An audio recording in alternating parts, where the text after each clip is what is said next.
Day 3. Buy my book. The Second Urkid, URKID. It's on Amazon. It's about $7. Don't get a coffee. Get my book. It's primarily the target audience, younger kids, 10, 11, 12,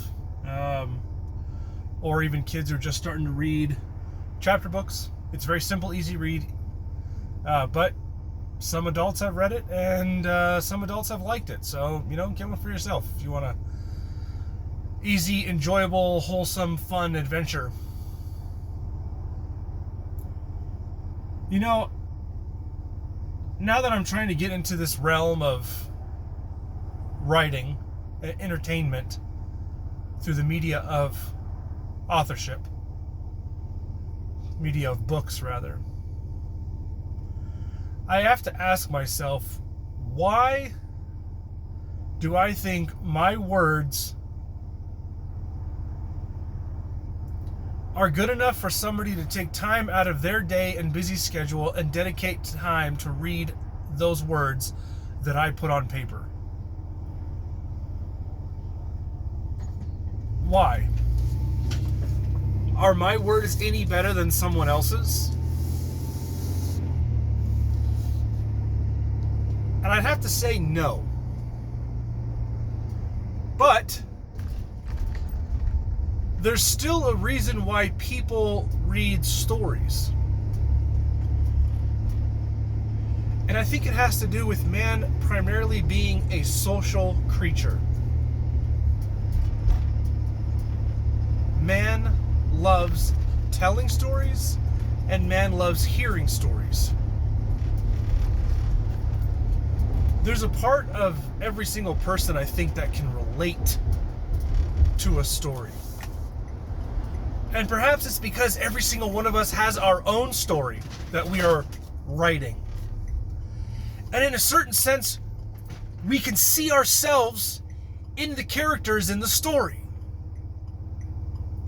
And perhaps we're drawn to those stories and drawn to those characters and situations and settings, not only, like everybody says, to escape reality a little bit and to delve into someone else's life, but as we delve into that life, we contemplate, we can see ourselves in the main protagonist, sometimes the antagonist, and we see how they can overcome their struggles.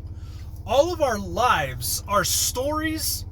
They are all completely different, but they are all very much similar in the sense that we have a beginning, a middle, and an end, and we all have different difficulties, and we all overcome those difficulties. We rise above them. And when we are reading a story, perhaps we are hoping to catch a glimpse of a character who is just a little bit stronger, a little bit braver, maybe a little bit smarter, more courageous, more of a risk taker. Maybe we will find somebody who's just a little bit, who embodies what we want to embody. And we can perhaps find in that person a way to overcome our difficulties by seeing how they overcome their difficulties. Perhaps we read every single story because we are hoping to improve our lives. Perhaps we read even fictional stories because we are hoping to be better today than we were yesterday. And that's why we carve out a portion of our time, of our day, to dedicate time to read words that someone else put on paper. It's because man loves stories. Man loves hearing stories, and man loves telling stories.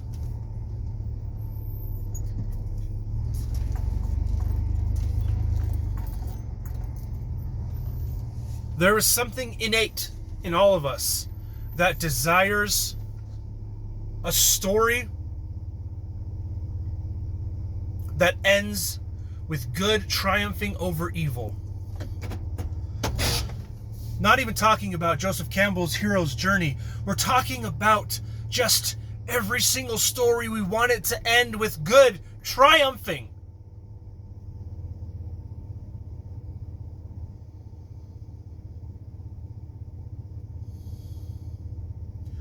But not all stories end like that.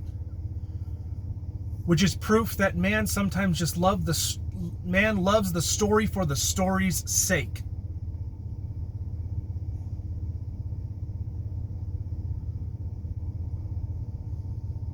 I'm hoping that my story is worth your time. I wish you all the best.